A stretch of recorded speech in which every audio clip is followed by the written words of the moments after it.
Again. In this video tutorial, I'm going to be going over what you need for the symmetry and asymmetry assignment.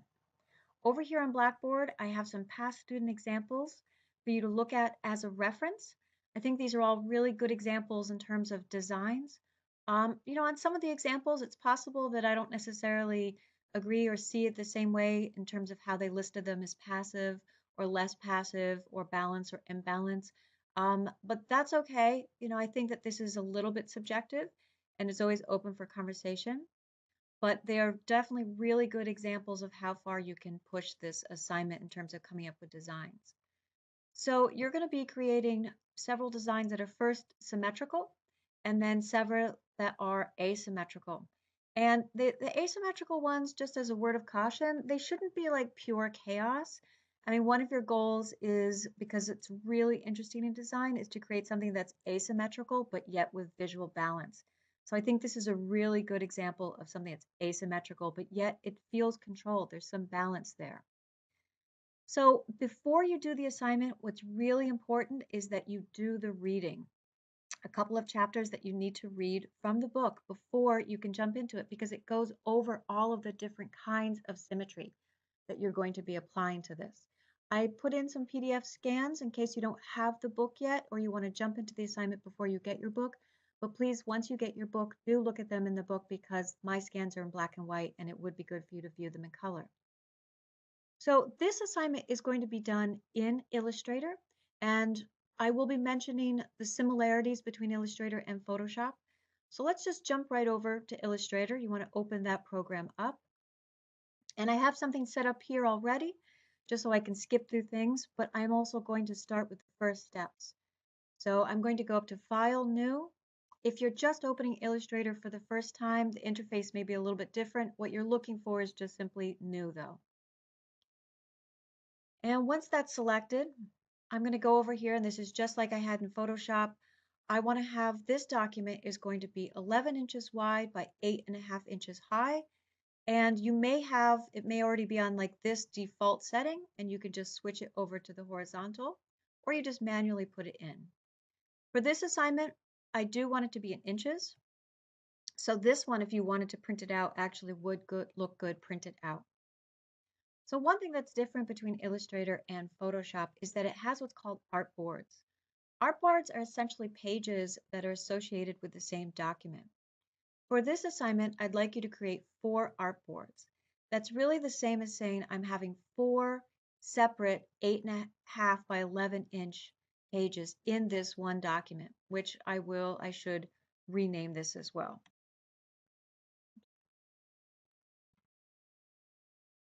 Oops, and I missed my A. Okay, that's all right. All right, and so once we have that set up, we're not going to get into this down here yet. I'm going to hit Create. And so similar to in Photoshop, I asked you to use the grid to be able to align things. In this, we're going to use the guides. And the steps that I'm going to go through here are the same steps to use guides in Photoshop. So it's kind of a 2-for-1 tutorial you're getting here. The first thing is, to be able to view the guides, I need to have my rulers. If you already have rulers that are visible on the sides, that's great. If not, you're going to go up to View, and we're looking for rulers. So again, this would be the exact same thing as if I was doing this in Photoshop. Show rulers. And now I have my rulers up here, and I can see that each page is 8.5 inches high by 11 wide. Sorry. All right. So the way that I'm going to create my guide. So a guide is just something that's temporarily there to help me with alignment, just like the grid was. But unlike the grid, I can decide where the line's going to go. So it temporarily helps me. My objects that I draw will snap to it, but it won't print out. And I can also turn it off if I want to see this without it. So I'm going to create my guides by clicking and dragging from my rulers, but I need to zoom in a little bit more so I can actually see all the individual lines. Like right now, it just goes from 0 to 4. And I took my zoom tool, and just like in Photoshop, I'm going to click on it. I'm clicking, and that is allowing me to zoom in, and now I can see the individual inches on my ruler. So for this assignment, I asked you to create guides that are 3/4 inches on the left and right side and a ½ inch at the top and the bottom. So I'm going to start with the top. I'm going to go to my ruler that's at the top, and I'm going to click and hold down, and this allows me to drag out a guide. Now I'm bringing it down into my document, and now I come over to this ruler over here. Oh, I didn't mean to leave my page that much or my document, but I'm aligning it with my vertical ruler. So I want this to be at a ½ inch. Okay, so I drag from the top, but I use the ruler over here to align it. And if I need to adjust it, I'm going to take my top tool up here, which is my selection tool, and I could click and I could drag it if I didn't land it in the correct spot initially. Okay, so I'm just going to scroll down, or you can use the hand key, just like in Photoshop, to shift your viewpoint. And scroll down to the bottom here, and I'll do the same thing. I'm going to go up to my top ruler, and I'm going to drag it down. First, see where I land. I land at 8.5 inches, and I want this to be a ½ inch up.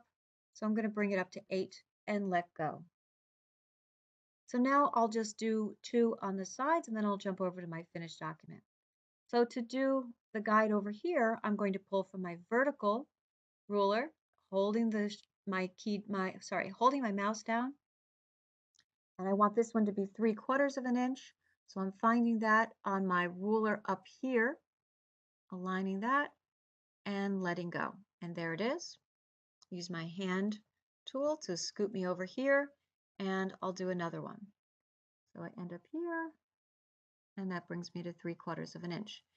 And I'm going to zoom out, and you'll see, so that did carry over onto this one, but over here I still need to add my vertical ones for the left and the right, and I have to continue down here as well. And so you do get you get to cover, when you put one guide, it does cover for 2 of the artboards, which is very convenient. I'm going to skip over to this one that I have already done. And so our next step is, because you're creating symmetry and asymmetry, and you're doing 4 examples per page, symmetry and asymmetry really depends on where it's located within the page. So we're going to create little boxes as if they're individual pages, 4 boxes per page, and then you're going to create your design within that. But it's really important that you have this box. And what this box is going to be is simply just an outline of a rectangle that is a stroke, that's an outline without a fill. So I have some set up over here already, and so I'll work over in this art document here.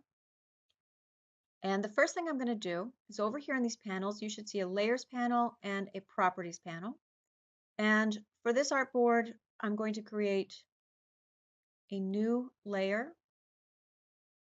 I'll go down here and click on my create new layer icon. This is the same icon that you would see in Photoshop. And I'm going to put all of my boxes on this new layer. So the one that I did before this video, these boxes are all on layer 1, and if I click on that eyeball, you can see they turn off. So I'm just going to separate things out by different layers. So here I am working on layer 2. So the next thing I'm going to do to create those boxes, it's going to be to click on my rectangle tool. And now I'm going to go over to my properties. And what I want for my rectangle is to have a fill of nothing, so it's going to be empty, and a stroke that's black. Okay? And so that's going to give me the outline of a box, but nothing in it. And so now I'm going to use my smart guides. Those are those little, the magenta things that you see pop up, including words. Tells me I'm at the intersection, and I'm going to click and drag out. And as I'm clicking and dragging, it's giving me my width and my height. And what I wanted for this was to have something that is 4 inches wide by 3.5 inches high. And I came up with those measurements just because that's what's going to fit evenly into the document. So I'm a little over 4 inches and not quite at 3.5 inches high. That's pretty close. So what I could do at this point is let go and then go over to my properties panel and make sure that constrain proportions is not on. I don't want to do that. And I could do any fine tuning over here. So I'm just going to put that at exactly 4, and my 3.5 was good. Notice it doesn't change until I click out of this field. Once I click out of this field, now it switches to 4. And at this point, I could simply copy and paste this. So I'm going to, with my selection tool active, I could copy it, use Control C or Command C, and then I can paste it with Control V. Sorry, I skipped the V part. All right, and then I'm going to put it at this intersection. And there's a keyboard shortcut of the space bar, which gives you the hand tool. I like to use that a lot, but just to scroll things around. Paste another one and put that at this intersecting point here. Paste one more and put that at this intersecting point here. Okay, so now I have my 4 different boxes set up here. We have this set on 2 pages. You're going to continue and do that for all 4 of your artboards. Going back over to the layers panel, and I'm going to also go back over to my first artboard over here. I am going to create a new layer just to have them separate. I'm going to open up the layers and just show you. So that here are all of my individual boxes. So if I needed to turn things off or move things around, they're on one layer. And I'm going to create a new layer, and I'm going to put the shapes that I want to have on this layer here. This time I'm going to try working with an ellipse. I'm going to do something that is symmetrical. So if I use this tool and I just click and drag, it allows me to make an ellipse or an oval. If I hold the Shift key down though, it locks the proportions and it keeps it as a circle. The same thing you're going to find with the rectangle tool. So I'm going to make like a small little circle here. Go over to my properties inspector and I'm going to change that fill to be black. And I can keep my stroke at black as well. I'm going to go back over here, take my selection tool. Every time you want to kind of copy and paste something, I think I have something left over here. Let me just delete that. That was from something I was doing beforehand. So you can ignore that. And I'm going to copy this and just paste it. And I'll do a couple of these. And I'm lining them up with my smart guides. Paste another one. Line it up. Paste one more. And lining it up with both this shape that's on top and to the side. Okay, so I have created something that's symmetrical here. It's not super interesting. So here's just a simple thing that you could do to sometimes make things that are symmetrical a little bit more interesting. I'm going to play with some negative space. So I'm going to take the rectangle tool, but this time I'm going to switch this to be all white. So the fill is going to be white and my stroke will be white. So I'm going to create a white box to essentially cut out a shape in these symmetrical circles. So I'm going right for my center point, and I'm clicking and dragging down till I hit the center point of the other ones, and I let go, and I'll just deselect that so you can see. Now you start to see some motion, right? This is what I would call symmetry with implied motion. Like you start to feel like things are moving inside. This is negative space right here, but this negative space has a lot of tension. You can almost see the box, even though the box isn't there. Okay, so what you would do after this is you would take your text tool, and over here again in the properties is where you can change it. So if I want my text tool to be black, for example, and I can choose my font and I can choose my font size, and then I'm going to go down below. And just like in Photoshop, I could just click and type, or I can click and drag out. And this is where I would put symmetry, implied motion. Okay, and then I would move on to my next one, and I think I would create a new layer as well, just to try to keep them separate. You can also rename these layers. You just do a slow double click on it and it becomes editable. So if I want to work on this one, and so what I'd like you to do for this is to explore the tools. So maybe this one I would use the polygonal tool. And I'll just show you, if I just click and drag out this tool, it moves around. If I hold the Shift key down, it stays upright. So maybe I want to have several of these, and I could copy this and paste it, but each one maybe I would make them a little bit bigger. So what's kind of interesting to me is the space that's happening in between each one of these shapes, kind of like this. I'm thinking about that negative space, and does that become interesting as it gets tighter or if it's really far away? You see how that's not very active? That's not like a really interesting space, but when they're kind of close together, it activates the space. And so maybe I reproduce another one, maybe this one's at a different scale, and just start playing with their alignment and creating something that is based on one of the forms of symmetry that you'll cover in the reading here. All right, and then I would take my text tool and I would write what kind of symmetry it is down at the bottom. And then the last step, so you would continue with this and you would do asymmetry down here, 8 examples of asymmetry, 8 examples of symmetry. So the last step is saving. And just as in Photoshop, I do recommend saving a copy as your Illustrator, and that will have all your layers and your artboards, and that one would allow you to be able to, let me just get my graphic design, allow you to be able to go back and edit. But for Blackboard submissions, I'm asking you also to save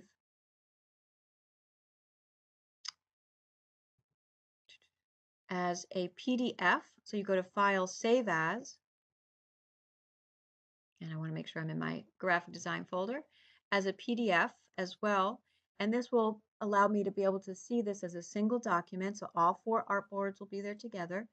And I would call it Symmetry, Asymmetry. Save that in your folder, and then you're going to go ahead and submit that in Blackboard. Okay, so hopefully that covers everything that you feel like you need to know for this assignment. Please look over all of the resources on Blackboard and let me know if you have any questions.